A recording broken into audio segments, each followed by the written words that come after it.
On July the 28th, 2026, a magnitude 7.1 earthquake tore through Kumamoto Prefecture in southern Japan. A shopping mall partially collapsed. A factory chimney came down on the workers beneath it. By the time rescue crews finished their first full sweep, at least 18 people were dead, dozens more injured, and the footage was everywhere. Derailed cargo trains, buildings folded in on themselves, soldiers digging through concrete by hand. Aftershocks kept coming for days afterward, and officials warned residents not to assume the worst had already passed, since shallow quakes in that part of Kyushu have a history of arriving in clusters rather than single events. For days, it was the biggest story on the planet, and it deserved to be. Somewhere in the middle of that coverage, you may have seen a different kind of headline start to circulate. Something like, "While the world watched Japan, California started shaking too," implying that as the cameras pointed east, the ground back home was already moving. That something was happening here that nobody was paying attention to. Here's where we have to stop and be honest with you, because that headline, as dramatic as it sounds, isn't describing a single dramatic event. There was no matching at California megaquake hiding in Japan's shadow. No secret disaster the news buried. What's actually true is quieter, slower, and in its own way more unsettling, because it's not about one moment. It's about a pattern that's been building under California all year. Mostly ignored, mostly small, and mostly the kind of thing seismologists watch a lot more closely than the rest of us ever do. So let's actually talk about what connects these two places, what doesn't, and why the ground in California has genuinely been busier in 2026 than most people realize. Start with the thing everyone assumes first. Did the Japan earthquake somehow trigger seismic activity in California? It's an intuitive question, because both countries sit on the ring of fire, that horseshoe-shaped chain of fault lines and volcanic zones that wraps around almost the entire Pacific Ocean, running through Japan, down through the Philippines and Indonesia, across to New Zealand, up the western coast of South and North America, through California, and back around through Alaska and into Russia. Roughly 90% of the world's earthquakes happen somewhere along that natural, to wonder if the other side is next. But seismologists have studied this question for decades, and the honest answer is that a major earthquake on one side of the Pacific essentially never triggers a major earthquake on the other side. The distance is the problem. Kumamoto sits roughly 8,000 kilometers from California, and the stress of fault rupture releases doesn't travel that kind of distance in any way that meaningfully changes the pressure on a completely separate fault system connected to a different tectonic plate boundary. Japan sits where the Pacific, Philippine Sea, and Eurasian plates grind against each other. Pacific and North American plates, mostly expressed through the San Andreas Fault system. They are, geologically speaking, two different machines that happen to share a general neighborhood, not two ends of the same lever. So if the headline promising a hidden connection is wrong, why does California started shaking feel true anyway? Because it is true, just not in the way the headline wants you to think. 2026 has quietly been an active year for California seismicity, and almost none of it made national news, because almost none of it, on its own, was dramatic enough to compete with a mall collapsing on the other side of the world. It started in January, when a swarm of earthquakes rattled the Coachella Valley near Indio, culminating in a magnitude 4.9 event, the strongest to hit Southern California in some time. Residents felt it as a hard, sudden jolt, the kind that stops conversations and sends people to doorways out of instinct. Aftershocks continued for days. Then, just as that sequence was settling down, a smaller quake struck again near Indio in early February, a reminder that swarms in that region rarely end cleanly. Around the same time, hundreds of miles north, San Ramon in the Bay Area was going through something stranger. Not one dramatic quake, but dozens of small ones, month after month, enough that by early February the New York Times was covering it as a genuine anomaly, a region used to occasional shaking suddenly getting far more of it than usual. Days later, a cluster of at least 19 tremors hit the wider Bay Area, the strongest measuring 4.2, enough to rattle nerves across, a region that had already been on edge for weeks. Then, in April, it was Central California's turn. A 4.6 magnitude earthquake struck near Boulder Creek, southwest of San Jose, in the early morning hours.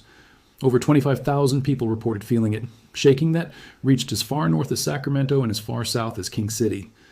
It wasn't a headline earthquake either. It was gone from the news cycle within a day.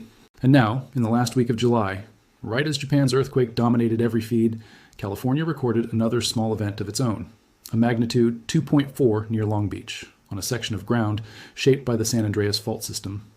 On its own, that particular quake is genuinely nothing.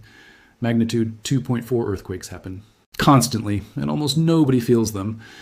But it's one more entry in a year that has been steadily, unglamorously active, swarm after swarm, region after region, almost none of it individually significant, All of it collectively worth paying attention to. That's the actual story hiding underneath the misleading headline, not a secret disaster. A pattern of ordinary-sized earthquakes happening often enough and close enough together that seismologists have genuinely been watching California more closely this year than in a typical one, while the public's attention stayed almost entirely somewhere else. It's worth pausing on why a headline like "While the World Focused on Japan, California Started Shaking" spread so easily in the first place, because the mechanism isn't really about earthquakes at all. It's about how human beings process disaster footage. When something catastrophic happens on the other side of the planet, most people experience it entirely through a screen at a safe distance with no way to act on what they're feeling. That combination, real fear with nowhere to go, makes people unusually receptive to a story that brings the danger closer to home, even if the evidence connecting the two events is thin or non-existent. A headline that says, "Your own ground might be next," doesn't need to be true to spread.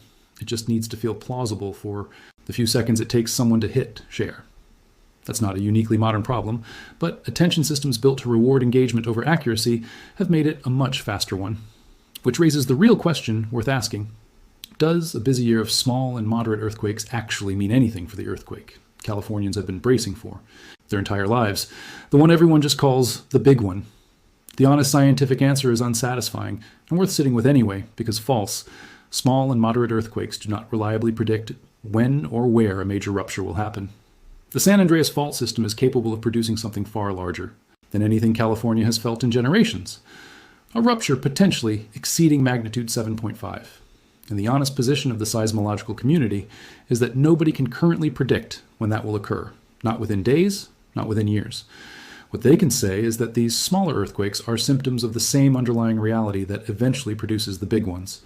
The Pacific, each other continuously, at roughly the speed a fingernail grows, and stress accumulates somewhere along that boundary every single day, whether anyone is watching or not.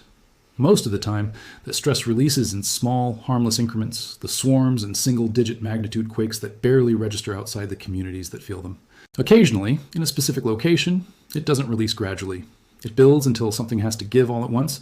Nobody currently knows how to tell in advance which small earthquake sequence is just background noise, and which one might be the beginning of something worse. California has been here before, and the last time it happened, the sequence offers a useful lesson in how fast quiet can turn loud.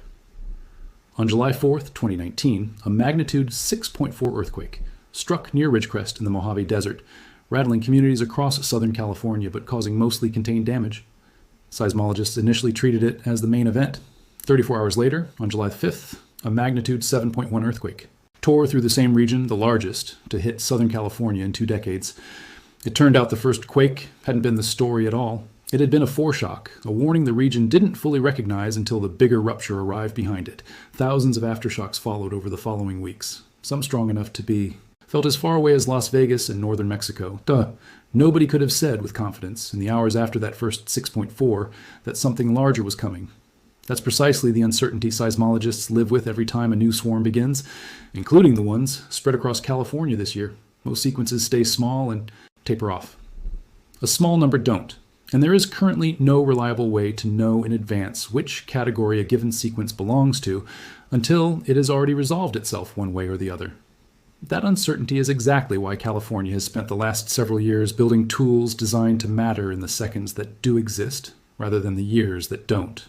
The Shake Alert Early Warning System, developed by the U.S. Geological Survey and now covering the entire West Coast, uses a dense network of ground sensors to detect the fastest traveling, least destructive seismic waves the instant a rupture begins deep underground. Because those waves move faster than the slower, more destructive. Shaking that follows, the system can calculate an earthquake's rough size and location and push out a warning to phones, transit systems, and infrastructure before the worst of the shaking actually arrives at a given location. Depending on distance from the epicenter, that warning might give someone anywhere from a few seconds to, in rare cases, closer to a minute. It is not prediction. Nobody receives a Shake Alert notification days or weeks in advance. It is a head start, measured in heartbeats, and it has already been credited with giving transit operators time to slow trains, surgeons time to pause procedures, and ordinary people time to drop, cover, and hold on before the ground genuinely started moving beneath them. That's the frame worth holding on to instead of the fake correlation. Japan's earthquake was a genuine tragedy, sudden and devastating, the kind of event that reminds an entire region how fragile the ground underneath a city really is. California's earthquakes this year have been the opposite kind of story. Slow, distributed, individually. Forgettable, collectively significant only if you're the kind of person paid to notice patterns across an entire state over an entire year. Both are true. Neither one caused the other. And treating them as connected, as if the planet is somehow choreographing disasters across an ocean, actually distracts from the more useful, more sobering truth sitting underneath both events. This is simply what living on the Ring of Fire has always meant on both sides of the Pacific, whether the cameras are pointed at you or not. Japan will spend the coming weeks and months on recovery, on rebuilding, on counting a cost that's still climbing as rescue crews keep working through what's left of that mall and those homes. California, for its part, will keep doing what it's done all year, shaking a little here and there, mostly unnoticed, while scientists quietly log every single one of those tremors into a dataset that exists for exactly one reason: to catch the pattern the moment it stops looking ordinary. Because that's really what separates a real seismic story from a fabricated one. The real one doesn't need an invented connection to matter. 18 people are dead in Kumamoto because the ground there did something it has done before and will do again.